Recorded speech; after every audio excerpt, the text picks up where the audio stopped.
भयानक, पूरी दुनिया में पहले तेरे शरीर के टुकड़ों को ढूंढ निकालूंगा मैं और फिर तुझे बनाऊंगा अपना गुलाम।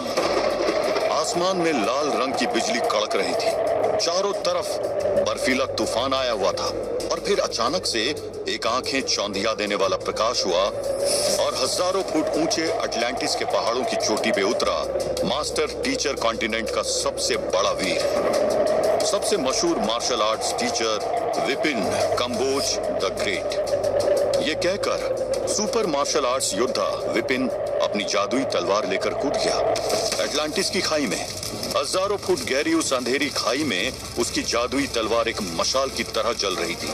तभी अचानक से उस खाई में एक सुनहरी रंग की रोशनी का पिंड प्रकट हुआ, जिससे निकली मारिया, मास्टर टीचर कॉन्टिनेंट की सबसे क्यूट लेडी टीचर।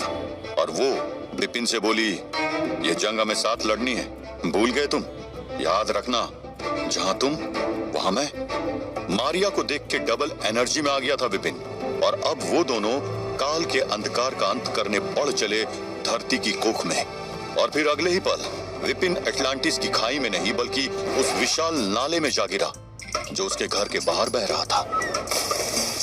विपिन की आंख खुल गई थी और सपने के साथ साथ 20 साल के इस नौजवान के हाथ की एक हड्डी भी टूट गई थी।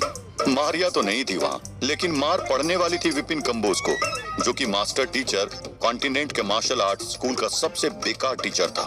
विपिन को 4 मुस्टंडों ने नींद में ही उसके बिस्तर से उठा के बाहर नाले में फेंक दिया था। ये आदमी बहुत गुस्से में थे।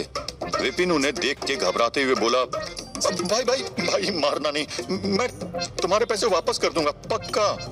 विपिन ने उन लोगों से अपनी मार्शल आर्ट्स ट्रेनिंग के लिए आज से 1 साल पहले 1 लाख रुपए उधार लिए थे, ये कह के कि वो मास्टर टीचर कॉन्टिनेंट के सुपर योद्धा साहो का बेटा है और एक दिन बहुत बड़ा मार्शल आर्ट्स टीचर बनेगा और टीचर बनते ही वो सूद समेत उनके पैसे लौटा देगा। लेकिन सूद तो क्या, बेचारे विपिन के पास तो दूध के भी पैसे नहीं थे। चाय पीता था, वो भी बिना पत्ती और शक्कर के। हर दिन जीता था तो किसी से 100-100 रुपए का उधार कर करके। मेहनत का जुनून तो था विपिन में, लेकिन शरीर से इतना कमजोर था कि मार्शल आर्ट्स की दिव्य शक्ति उसके शरीर में पैदा ही नहीं हो पाती थी। और बाकी योद्धा कुल के लोगों की तरह विपिन के पास कोई सुपर पावर भी नहीं थी, इसलिए वो चाहे कितनी भी कोशिश कर लेता पर कोई मंत्र, कोई तंत्र उसके मार्शल आर्ट्स टेक्निक में काम नहीं करता। अरे तूने हमें 2 महीने पहले कहा था कि तू हमारे पैसे लौटा देगा, ये कहकर उनमें से एक गुंडे ने नाले से बाहर निकल रहे विपिन को एक मुक्का दे मारा। विपिन बोला, भाई बात के बीच में हाथ का क्या काम, मैंने इस बार बहुत मेहनत की है, इस बार मैं पक्का मार्शल आर्ट्स एकेडमी के टीचर्स चैलेंज में पास हो जाऊंगा। हाँ। विपिन की इस बात पे हंसते हुए वो आदमी बोला, और मैं मास्टर टीचर कॉन्टिनेंट का राजा बन जाऊंगा, मार साले को। ये कह के वो चारों विपिन पर टूट पड़े और उसे बुरी तरह पीटने लगे। विपिन जमीन पर पड़ा लात घुसे खाता रहा।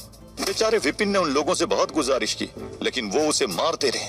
फिर उनमें से एक आदमी बोला, चल ठीक है, एक बार अपनी जीभ से चाट कर मेरा जूता पॉलिश कर दे तो मैं तुझे छोड़ दूंगा। ये बात सुन के विपिन को एकदम से गुस्सा आ गया। वो सीधा उठ खड़ा हुआ। उसकी आंखों में गुस्सा देख के वो आदमी उसे छेड़ते हुए बोला, हाँ भाई देख, गुस्सा आ रहा चमन चैंपियन को। एक आदमी ने उसके मुंह पे चाटा मारा, लेकिन अब विपिन उसे घूर रहा था। मुझे तो लगता है कि ये साओ का असली बेटा भी नहीं है। ऐसा तो नहीं है कि जब साओ बाहर दुनिया बचा रहा था तो कोई दूसरा तेरी माँ से इश्क लड़ा रहा था, है? ये गिरी हुई बात सुन के विपिन की आंखों में खून उतर आया और वो बोला, भाई अब ज्यादा हो रहा है। विपिन की बात सुन के उन मुस्टंडों में से एक बोला, कमाल है, इतनी गिरी हुई बात सुन के भी तू सिर्फ बात ही कर रहा है। अगर तू असली मर्द होता ना तो हमारा मुंह तोड़ देता। अब तो यकीन हो गया है कि अपनी माँ की अय्याशी की पैदाइश है तू सच में नंबर 0 ही है। 15 साल पहले भयानक के हाथों अपने पिता साहो और माँ गायत्री को खो चुका विपिन अनाथ ही पड़ा हुआ था और पिछले 15 सालों में आदत पड़ गई थी उसे इन सब बातों की। लेकिन एक बात जो उससे बर्दाश्त नहीं होती थी वो थी कि कोई उसे नंबर 0 बोले। इसलिए उस गुंडे के मुंह से वो सुनते ही विपिन की आंखों में खून उतर आया। नंबर 0 नहीं बोलेगा मुझे। और अगले ही पल विपिन ने उस आदमी के मुंह पे पूरी ताकत से लगा के एक मुक्का जड़ दिया। तैश में आके उसने उस आदमी को मार तो दिया था, लेकिन अब वो गुंडे उसे जिंदा नहीं छोड़ने वाले थे और विपिन ये बात जानता था। इसलिए वो कालाहारी के जंगलों में जो उसके खंडहर हो चुके घर के पीछे थे उनमें अपनी जान बचाकर भाग गया। कालाहारी के जंगल मौत की घाटी के नाम से भी जाने जाते थे क्योंकि वहां बहुत ही भयानक जानवर रहते थे। लेकिन विपिन उन राक्षसों से बचने के लिए उन खतरनाक जंगलों के अंदर भाग गया। सुबह से शाम हो गई, वो आदमी वहीं जंगल के बाहर उसका इंतजार करते रहे, लेकिन विपिन जंगल से बाहर नहीं आया। आखिर में ये मान के कि विपिन जंगल की भेंट चढ़ गया, वो लोग वहां से चले गए। पर देर रात बुरी तरह घायल विपिन वापस अपने घर लौटा। उसके शरीर पे लगे घाव बता रहे थे कि जंगल में कई जानवरों ने उस पर हमला किया था। विपिन ने किसी तरह अपने जख्मों पर मरहम लगाया। दर्द में तड़प रहा विपिन घर में लगी अपने पिताजी की तस्वीर के सामने जाकर खड़ा हो गया और बोला, ये किस बात की सजा है पिताजी? मेरे अंदर आपका एक भी गुण क्यों नहीं है? क्यों नहीं हूं मैं आपकी तरह शक्तिशाली? ये कहते हुए विपिन की आंखें भर आई और वहीं अपने पिताजी की तस्वीर के नीचे रोते रोते कब सो गया उसे पता ही नहीं चला। अगली सुबह थी। मार्शल आर्ट्स एकेडमी के टीचर्स चैलेंज की। दुनिया के सभी एकेडमीज में सिर्फ स्टूडेंट्स को एंट्रेंस टेस्ट देना पड़ता था, लेकिन यहाँ इस एकेडमी में साल की शुरुआत में एकेडमी के सभी मार्शल आर्ट्स टीचर्स को अपनी शक्ति और टेक्निक का इम्तिहान देना होता था। इस इम्तिहान को पास करके ही ये साबित होता था कि वो टीचर किसी स्टूडेंट को मार्शल आर्ट्स योद्धा बनाने की ट्रेनिंग देने के काबिल हैं। अगर कोई टीचर लगातार 3 साल तक ये टीचर्स चैलेंज पार नहीं कर पाता तो उसे एकेडमी से हटा दिया जाता था। उसके बाद वो योद्धा कभी मार्शल आर्ट्स टीचर नहीं बन सकता था। पिछले 2 सालों से इस चैलेंज को पास करने में नाकामयाब रहे विपिन से आज तक किसी स्टूडेंट ने मार्शल आर्ट्स की ट्रेनिंग नहीं ली थी। आज का ये टीचर्स चैलेंज विपिन के लिए एक आखिरी मौका था अपने महान पिता की तरह इस मार्शल आर्ट्स एकेडमी में टीचर बनने का। कमजोर और जख्मी हालत में विपिन आ पहुंचा था मार्शल आर्ट्स एकेडमी के ग्राउंड में, जहां सभी मार्शल आर्ट्स टीचर खड़े थे। ग्राउंड के चारों तरफ बने स्टैंड्स में मास्टर टीचर कॉन्टिनेंट की जनता बैठी थी। ये टीचर्स चैलेंज साल की सबसे बड़ी मार्शल आर्ट्स प्रतियोगिता थी। विपिन कंबोज को उस टूटी फूटी हालत में पट्टियों में लिपटा देख सभी लोग उस पर हंसने लगे। अरे नंबर 0 फिर आ गया। एक दर्शक बोला, अबे घोड़ों की रेस में गधे की भी एंट्री हो गई है। दूसरे ने कहा, अबे एक्शन में कॉमेडी की जरूरत भी होती है, तो साला नंबर 0 मार्शल आर्ट्स की दुनिया का कॉमेडियन है। विपिन को ये बातें बहुत चुभ रही थी, लेकिन वो कुछ नहीं बोला। वो चुपचाप ग्राउंड में खड़े बाकी मार्शल आर्ट्स टीचर्स के साथ आके खड़ा हो गया।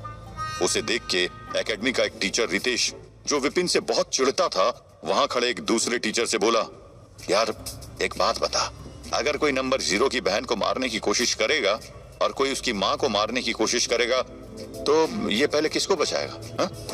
वो टीचर बोला, पता नहीं यार। रितेश बोला, भाई ये सबसे पहले खुद को बचाएगा। ये कह के रितेश और वो दूसरा टीचर जोर जोर से हंसने लगे।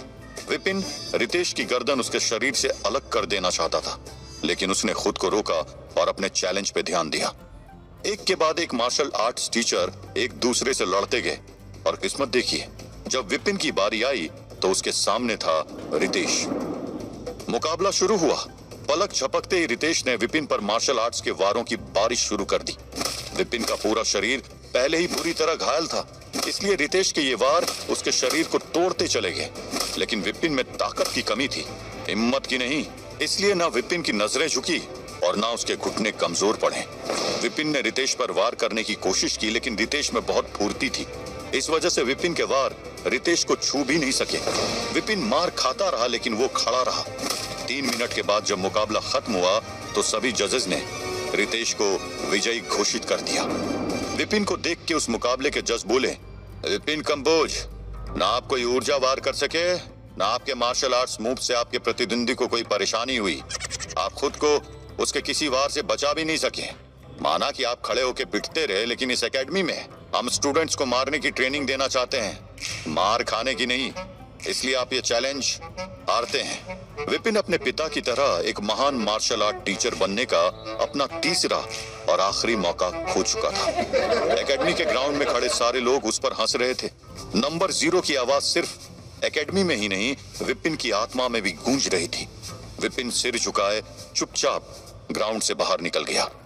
तभी शंकु, एक पागल जो सालों से वहां की सड़कों पर भटकता रहता था, विपिन के सामने आ खड़ा हुआ और भारी सी आवाज में बोला, हे विपिन, ये दुनिया नंबर 237 में है, 0 है, लेकिन दुनिया नंबर 5555 का विपिन, हाँ, वो हीरो है।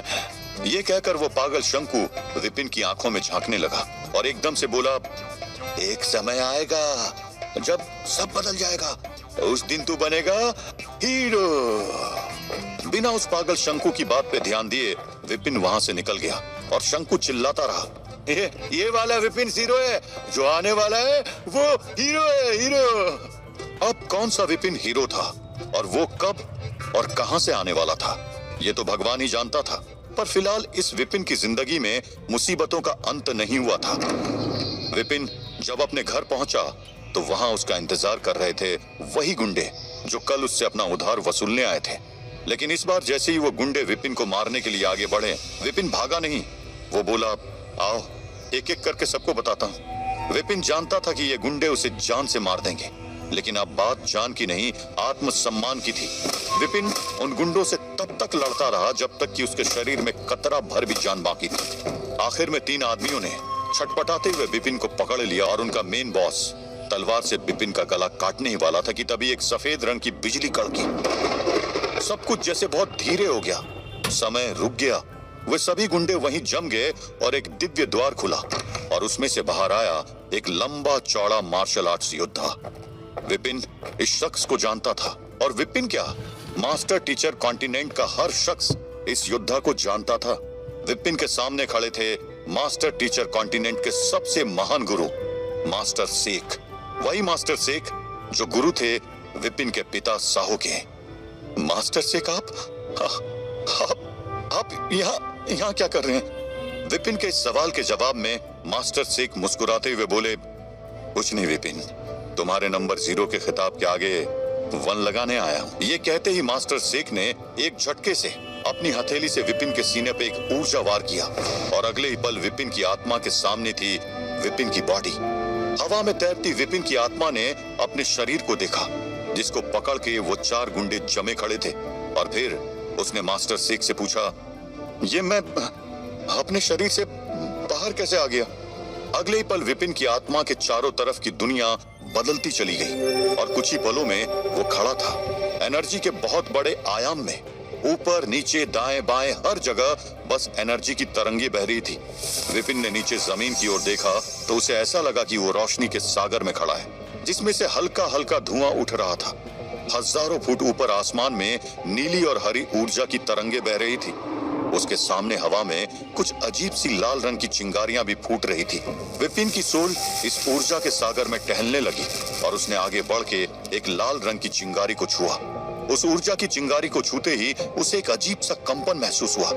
इससे पहले कि विपिन की आत्मा कुछ कह पाती, विपिन के साथ खड़े मास्टर शेख मुस्कुरा के बोले, शून्यकाल में स्वागत है तुम्हारा नंबर 0। समय आ गया है तुम्हारा अपनी शक्तियों को हासिल करने का। क्या तुम तैयार हो हीरो बनने के लिए?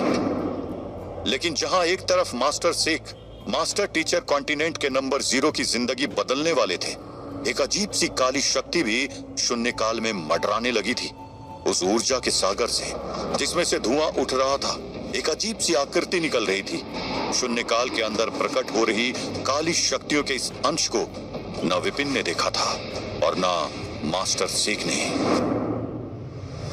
क्या थी ये काली शक्ति जो बंद थी शून्यकाल में? आखिर मास्टर शेख कैसे इतने सालों बाद लौट आए थे विपिन के पास? क्या थी ये जगह शून्यकाल जहां मास्टर शेख विपिन की सोल को ले आए थे? कैसे बनने वाला था